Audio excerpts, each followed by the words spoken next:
இன்னைக்கு நம்ம கேரட் பருப்பு தோசை எப்படி பண்ணலான்னு பார்க்கலாம். இதுக்கு தேவையான பொருட்கள் என்னன்னு பார்க்கலாமா? இதுக்கு தேவையான பொருட்கள் 2 கப்பு பச்சரிசி, 1 கப்பு புழுங்கல் அரிசி, 3/4 கப்பு நான் துவரம் பருப்பு போட்டிருக்கேன்.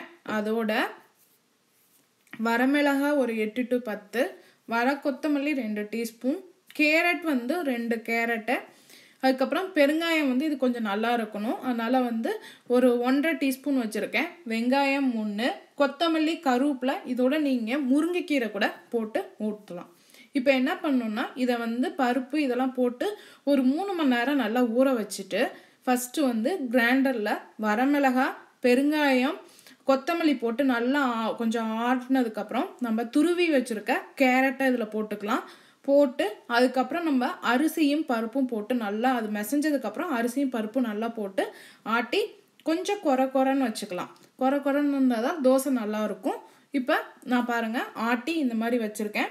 இப்போ பாருங்கள் நான் துருவி இந்த மாதிரி கேரட்டை துருவிக்கணும். நம்ம மிக்சியில் அடித்து நீங்கள் ஜூஸ் அடித்து ஊற்றிக்கிட்டாலும் சரி, இந்த மாதிரி துருவி போட்டு இங்கே பாருங்கள் நான் ஆட்டியிருக்கேன். நல்லா ஆட்டி இங்கே இந்த மாதிரி எடுத்து வச்சுருக்கேன். இப்போ நான் இதில் வெங்காயம், கொத்தமல்லி போட்டிருக்கேன். கருவேப்பிலையும் நீங்கள் முருங்கைக்கீரையும் வேணும்னா நீங்கள் போட்டுக்கலாம். இப்போ நான் தோசை எப்படி ஊற்றுறதுன்னு பார்க்கலாம். இப்போ நல்லா இது கலந்துட்டு ஒரு தோசையை ஊற்றி உப்பு பத்தலைன்னா அப்புறம் உப்பு கூட நீங்கள் போட்டுக்கலாம். இப்போ ஃபஸ்ட்டு நான் தோசை ஊற்றிருக்கேன். இந்த தோசைக்கு நல்லா இந்த மேலே இப்படி திட்டாக தெரியுதுங்க. இப்படி தெரியாமல் இருக்கிறதுக்கு நம்ம இட்லி சட்டி மூடி வச்சு மூடிட்டிங்கன்னா நல்லா அது மேலே இந்த மாவு வெந்துடும். வெந்ததுக்கப்புறம் இந்த மாதிரி திருப்பி போட்டிருக்கேன். நான் திருப்பி போட்டதுக்கப்புறம் இங்கே பாருங்கள் நம்மளுக்கு இப்போ கேரட் பருப்படை தோசை குழந்தைங்களுக்கு நிச்சயமாக பிடிக்கும்.